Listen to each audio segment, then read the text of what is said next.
Have you ever warned someone that they were about to lose you, only to have them laugh in your face? My husband did exactly that. He leaned back on our couch, smiled like I had just told the world's funniest joke, and said, "You'll never leave. You don't have the courage." I didn't argue. I didn't cry. I simply smiled back, because the one thing he didn't know was that half my closet was already empty. My name is Sophie, and when I married Ryan, I believed love meant choosing each other every day. During our first year together, he was thoughtful and affectionate. He surprised me with flowers after work, remembered little details about my favorite books, and made me feel like the luckiest woman alive. Then little things started changing. He became impatient whenever I disagreed with him. If I suggested a different restaurant, he'd roll his eyes. If I wanted to visit my parents, he'd complain that I cared more about them than my own husband. Eventually, disagreeing became exhausting. So I stopped. Ryan mistook my silence for agreement. The criticism slowly became part of our daily routine. He complained about how I dressed. He criticized the meals I cooked. He laughed whenever I talked about my career. "Your job is cute," he'd say. "But let's be honest. Mine actually pays the bills." The truth was different. I paid nearly half our expenses. I simply never reminded him. Every promotion I earned was met with another sarcastic comment. Every achievement somehow became smaller in his eyes. One evening we attended a barbecue hosted by one of his coworkers. People shared funny stories about marriage. When someone asked Ryan what the secret to our relationship was, he wrapped an arm around my shoulder and grinned. Easy. He raised his drink. "I make the decisions." Everyone laughed. Then he added something that made my stomach tighten. If Sophie ever left me, she'd come crawling back within a week. More laughter.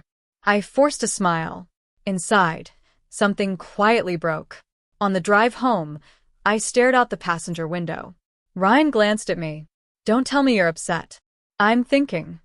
About what? "Whether you actually believe the things you say." He shrugged. "They're jokes." "They don't feel like jokes." He sighed dramatically. "You're too sensitive." That conversation ended exactly like every other difficult conversation, with me apologizing just to restore peace. But this time, something changed. Instead of blaming myself, I started paying attention. I noticed how often he dismissed my opinions, how frequently he interrupted me, how naturally he expected me to adjust my life around his. Once I saw the pattern, I couldn't see it. A week later, I found an apartment online. I wasn't planning to rent it. Not yet. I just wanted to know I had options.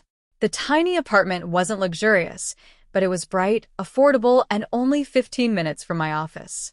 I bookmarked the listing anyway. Then I started preparing. Quietly. I moved a few boxes of childhood keepsakes to my sister's garage. I packed winter clothes Ryan wouldn't notice disappearing during summer. Important documents went into a folder hidden inside my work bag. Every Friday after work, I carried another small bag to my car. One suitcase. Then another. Ryan never noticed. He rarely opened my closet anyway. To him, everything looked exactly the same. Meanwhile, I saved every extra dollar I earned from freelance graphic design projects. My emergency fund slowly grew. Every deposit felt like another brick in the bridge leading toward freedom. Nearly 8 months passed. One rainy evening, another argument erupted over something trivial. I'd forgotten to buy his favorite coffee. He slammed the cupboard door. "You can't even handle one simple thing." I looked at him calmly. "I'm tired." "So am I." "No." I met his eyes. "I'm tired of this marriage." He laughed. Actually laughed. Then came the sentence he believed would end the conversation forever. "You'll never leave." I didn't answer, because upstairs, hanging neatly inside my closet, only a handful of clothes remained. Everything else was already waiting somewhere he never thought to look. The next morning, Ryan left for work without mentioning our argument. He kissed my forehead as if nothing had happened and reminded me to pay the electric bill before Friday. I smiled politely, waited until I heard his car leave the driveway, and stood quietly in the hallway. This was the day. I wasn't running away. I was choosing myself. I picked up my phone and called the moving company I'd scheduled weeks earlier. "They're expecting us," the driver said. So am I. Within an hour, two movers carefully carried out the few remaining boxes from the garage and loaded the last furniture pieces I had purchased before our marriage. Everything had already been documented, photographed, and organized. I wanted a clean ending, not another argument. By noon, my side of the bedroom looked completely different. The dresser was empty. The shelves were bare. Most importantly, the closet that Ryan never bothered to notice stood completely vacant. I folded my house key onto the kitchen counter beside a short handwritten note. It simply said, "I believed you when you showed me who you were. Now believe me when I say goodbye."